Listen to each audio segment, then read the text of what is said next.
Good morning. This is Norma Cowie for this Wednesday's Norma Talk. Now, this is not only the first of the month, but also the first Wednesday. So for those of you that have been following me religiously, I'll say with a little bit of a laugh here, is that I usually on the first Wednesday of the month, I do a reading. So I'm just going to share the screen on this. It'll just take me, oops, wrong one. Sorry, this is the one I want.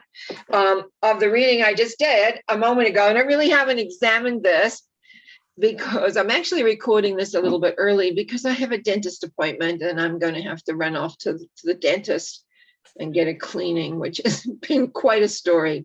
Anyhow, let's have a look at this. I realized I didn't sit down to really analyze it, but if you remember last month, everything was up in the air. Nothing was grounded. Nothing seemed to work, and we ended up down here on the last one. The last symbol was the Hierophant leading into this month.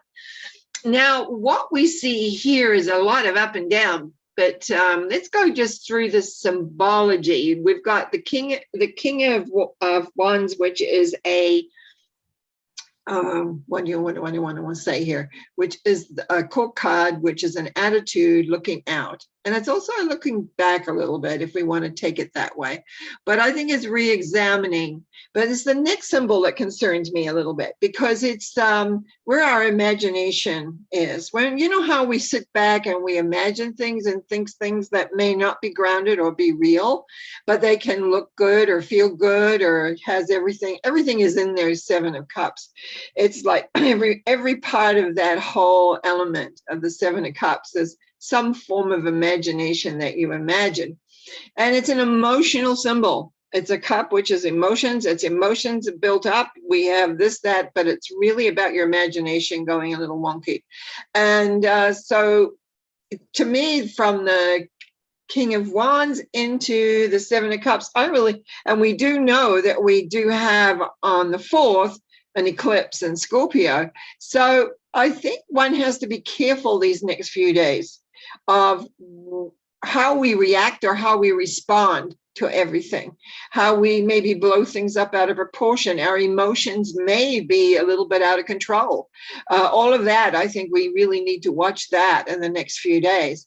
Now, the third symbol on the top there, because remember, this is what I call the inverted pyramid reading, and it's kind of the middle part on the top, is the Four of Swords. Now, this is like timeout. This is about timeout of resolving issues and really taking a little bit of a good look at what's happening and what's going on. I often find this can be a little bit hermity, like you want to just get away and go inside and resolve the issues that have not been resolved. We're looking at this as a North America sense of really going inside and figuring out what's going on. Now, I'm just going to mention something here.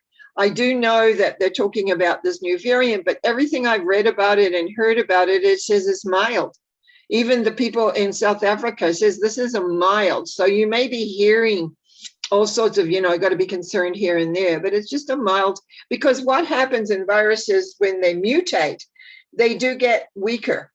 Thank goodness. They get weaker and they do mutate in lots of ways. But what I see here is the going inside and trying to sort things out. So I think there's a sense of kind of a pausing, because the next symbol is the Magician. One of my favorites. Not that they're all favorites, but some are more favorites than others.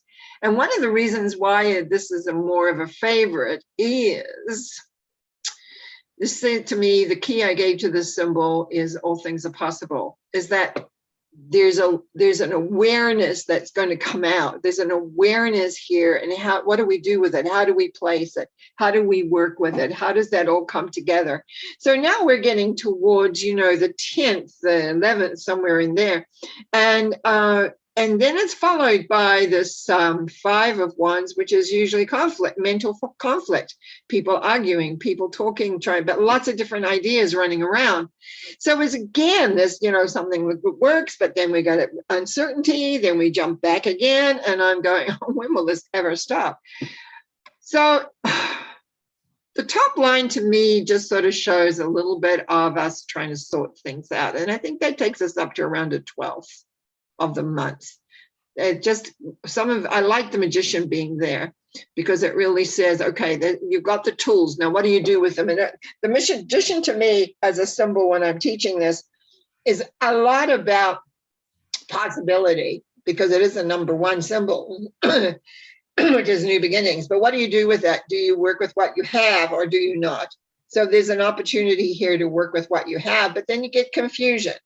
That confusion leads to the second line as we move sort of through the middle part of the month, probably into, gosh, even into the 20s here.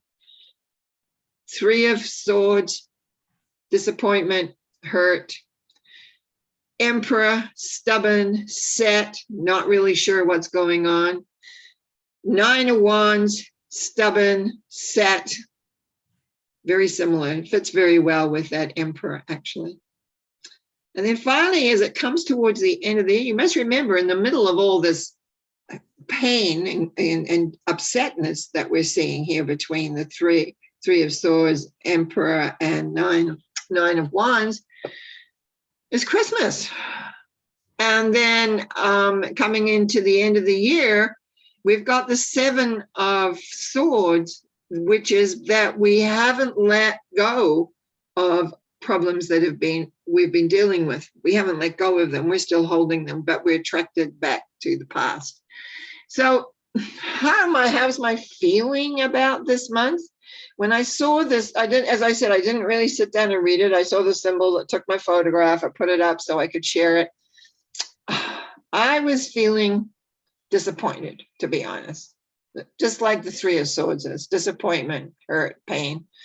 Because I was hoping to see a real ending. The only bright spark in this whole reading is that magician, and it is there, and it's there early. So after this eclipse, who knows where it's going to take and where it's going to bring, because it can upset the apple cart for sure. And some people have said that I think this is the last time that it happens in Scorpio or something for a long, long time.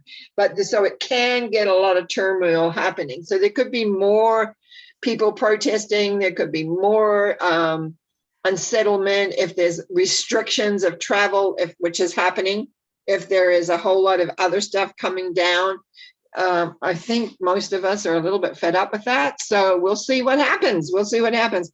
I'm not feeling so great after looking at that. I'm going to stop my share here, put myself back up.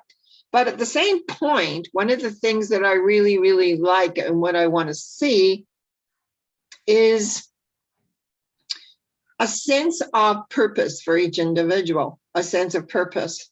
And what I wanted to talk a little bit about today too was, because I just run into this again, is what words we use as we address other people, as we talk with other people. What are we saying about ourselves? How are we addressing what we think or feel? One of the things I really work with in my classes is how you think. I'm really like thinking is the first stage. To think in relation to what you want. And the way I teach this, a thought you can change. I have what I call a freeze, evaporate, and replace. If you have a thought that you don't want, you can freeze it, you can evaporate it, you can replace it with some more like what you want. But when you speak a word, now the words have impact. They have a sense of going out in the vibration because they've got energy with it. You can't change a word. When you've said a word, it's out there. And I just find sometimes people don't give it enough thought about what they're really saying. I know I get caught up. I'm kind of excitable. And so sometimes I chatter away without really thinking about what I'm saying.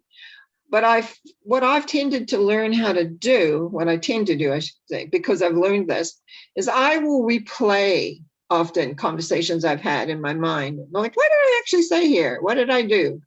Because I can get excitable and I can get passionate and I can get often caught up with things that are happening or going on around me. And I've often we'll go back and go, okay, then the phrasing of that was not to your advantage. Because as you speak, and as I speak every week here, those words go out.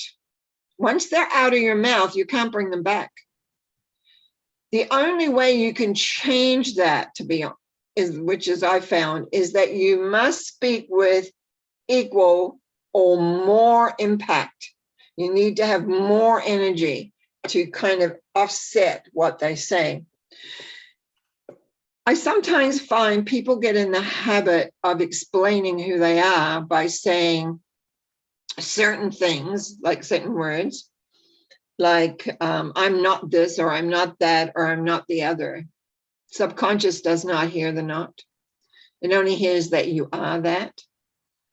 And you need to be very, very careful on what you're actually projecting. And why are you, I'm going to ask this as a question, why are you projecting what you don't want to be?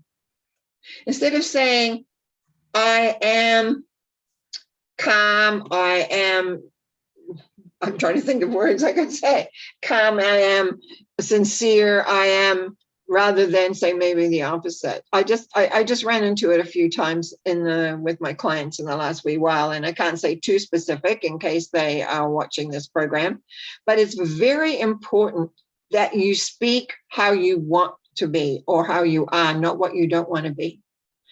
What you don't want to be, you don't want to be. And you don't say therefore you don't speak it, because guess what? You will have situations that will come up to create that. Create the sense of who you are and what you are and where you're going.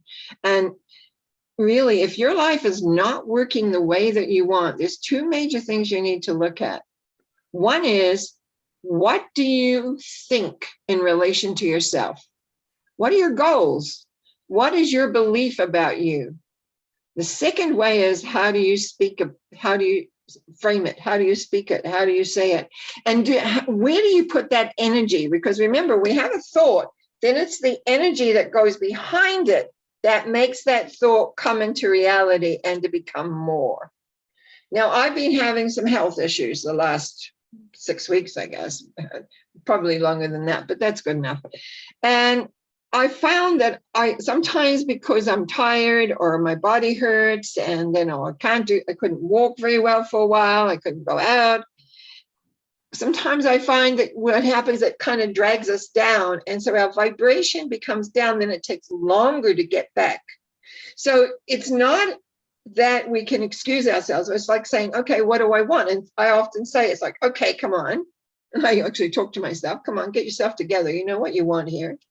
Just get it together and start thinking and speaking in relation to where you want to be, not where you don't want to be. Even if, and I am a realist, so I will accept, okay, this is a tough time. Accept that. Now, where do you want to be? So instead of just saying, oh, I can't walk, just say, right now I can't walk, but I will be walking. And that's exactly what happened. So it's like managing how you not only think, but how you speak. And as I said, I had a really good episode of listening to someone saying, I am not this, and I'm not that, I'm not the other. And it's like they couldn't understand how, by saying those words, they were putting energy into being that word. And if you don't want to be a certain thing or a certain way, you don't want to be speaking it. You are your vibration, and you are how it's like life comes along, and it doesn't mean that things don't happen, but life comes along. How do you handle it? I always say it's not the event that's important, it's how you handle it, because the decisions that you make about the event is going to determine the next event in your life. It's going to determine the next perception that you're in. It's going to determine where and what you're going. And so just for a moment, I'm going to go back to my little picture here, which is here. And it's like you can see, I'm hoping this came through earlier just by something that came up. You can see here that a lot of this is up in the air. up in the air, up in the air, up in the air, up in the air. Even though most of those swords are up in the air at the very bottom. We want things to come more into a concrete analysis of who we are. We want to be able to know, okay, it may not be perfect. It may not be what we specifically really, really want, but how are we going to handle that? Are we going to get confused like these symbols? Are we going to get defensive like some of the symbols down here towards the end of the month? Are we going to be reacting?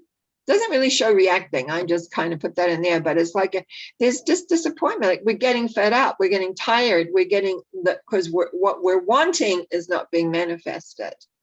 But you can begin to manifest the sense of who you are. And so I'm going to leave you on that point. And I did have a little announcement I was going to say. I nearly forgot. On the 8th, December the 18th, I am doing some mini readings, mini tarot readings. And if anybody is watching this and you don't get my newsletter, then you can contact me through my website, normacowie.com, and you can sign up. But and you can also sign up for the newsletter as well. It usually has what's going on for the month and some of my specials and things like that. So I wanted to just let people know that things are always happening, going on around here for one way or the other.